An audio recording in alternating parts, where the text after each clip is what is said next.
Okay, welcome back. Let's talk about this question.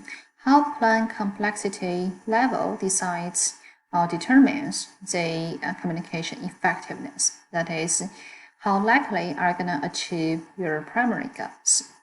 And let's still look at this question by looking at these two factors one by one. First, let's talk about specificity and effectiveness, how these two factors are associated. And there is some research showing that there is a straight positive relationship between plan specificity and communication effectiveness.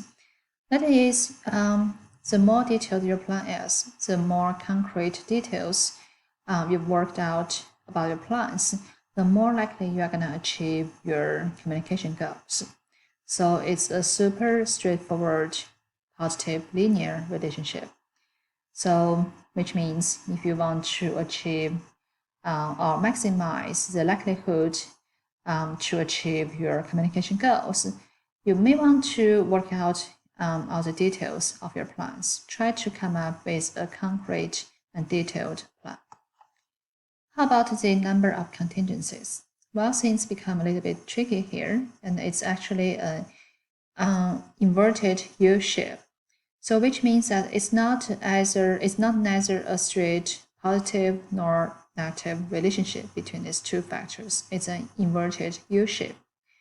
So, which means that, well, you may want to have the moderate number of contingencies to achieve the best effectiveness. Well, first, you don't want to have no contingencies or no backup plans, because if your first proposal got rejected, you have no backup. You will get stuck there.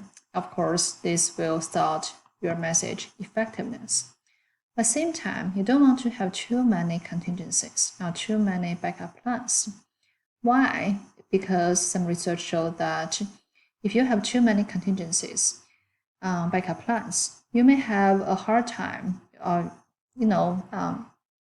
experience a difficult time deciding which option you want to choose if your first proposal got rejected.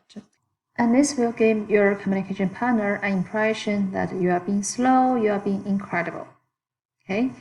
And the research showed that this is especially true for salesperson. Okay, so the take-home message for us is when you make plans, you may want to, the more detailed your plan is, the better.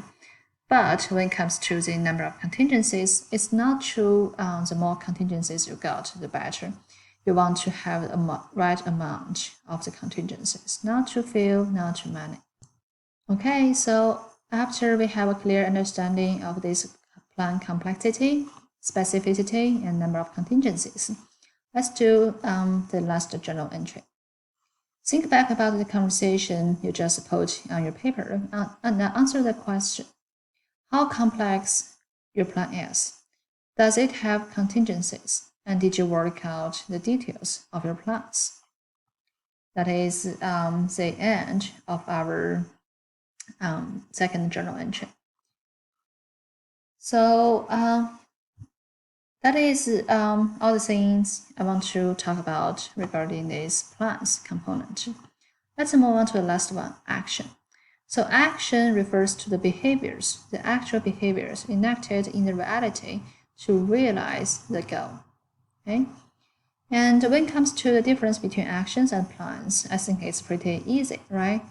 But let me show you this meme or this graph to give you guys a sense about the difference between these two components. I'll give you guys seconds to read this sentence, really long sentence. Okay, I think you pretty kind of figured it out.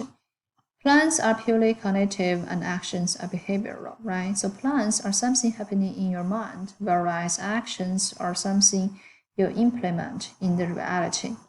And of course, we can tell from this picture, plans will never automatically translate into actions unless you do, right?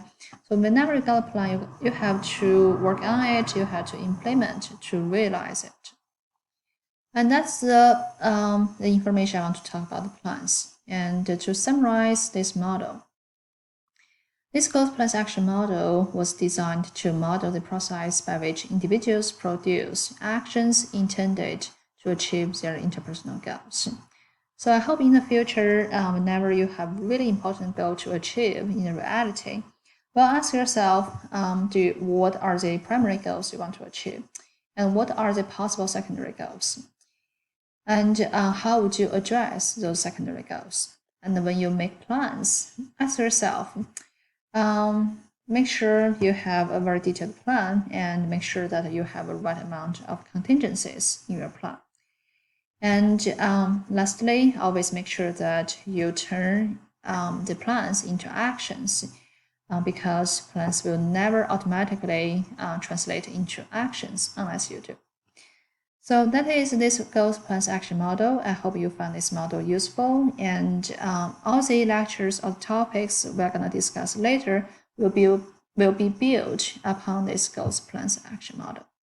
Okay, I'll see you guys on Thursday's class.